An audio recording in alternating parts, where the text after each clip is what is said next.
बहुत समय पहले की बात है। एक छोटा सा गांव था जहां मिट्टी के घर, कच्ची सड़कें और हरियाली से भरे खेत थे। उसी गांव के कोने में एक गरीब किसान रहता था। नाम था रामू। रामू के पास जमीन बहुत थोड़ी थी, लेकिन मेहनत बहुत ज्यादा। उसके दो सबसे अच्छे साथी थे, उसके बैल हीरा और मोती। ये दोनों बैल बूढ़े हो चुके थे, लेकिन रामू की सेवा में लगे रहते। रामू उन्हें अपने बच्चों की तरह मानता था। गांव में दो अमीर और लालची आदमी रहते थे, शंकर और भोला। दोनों मिलकर गरीबों को परेशान करना, उनकी जमीन हड़पना और उनको डराना धमकाना अपना काम समझते थे। उन्हें रामू की ईमानदारी और उसके बैलों से बहुत चिढ़ थी।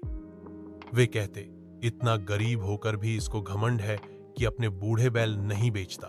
एक दिन शंकर और भोला ने सोचा कि अगर रामू के बैल चुरा लिए जाएं तो उसकी खेती ठप हो जाएगी और जमीन वो हमें बेच देगा। उसी रात वे खेत में घुसे और हीरा मोती को खोलकर ले जाने लगे। लेकिन हीरा और मोती कोई आम बैल नहीं थे।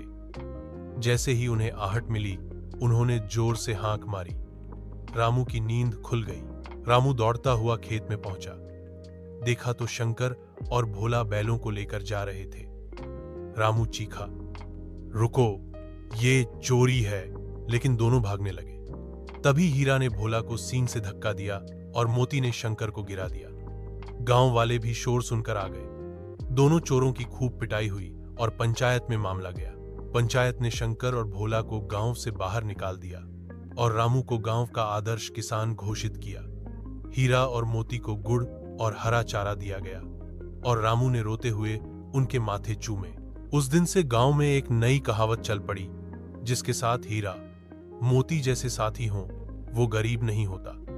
सीख, ईमानदारी, मेहनत और सच्चे साथी कभी धोखा नहीं देते। अगर चाहो तो मैं इस कहानी को और विस्तार दे सकता हूं या बच्चों के लिए विशेष शैली में भी सुना सकता हूं।